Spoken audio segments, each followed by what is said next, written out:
waxaan ku hayaa application wax badan aad ka faa'iideyso.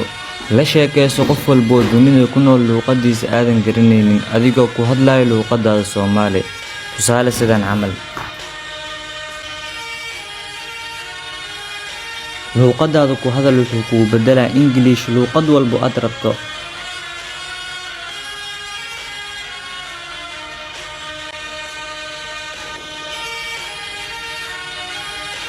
xitaa cod haddaad duubto adigoo ku hadlayo luqadaada wuxuu kugu bedelaa luqad walba aad rabto.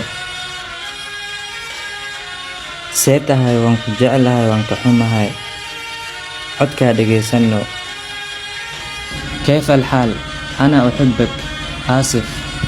أصحابي application كواكنا هدي أدرتين قابك لو استعمال فيديو كسو سمينا بليس لباتنكي لقارتية وحول بوايدين لجعلها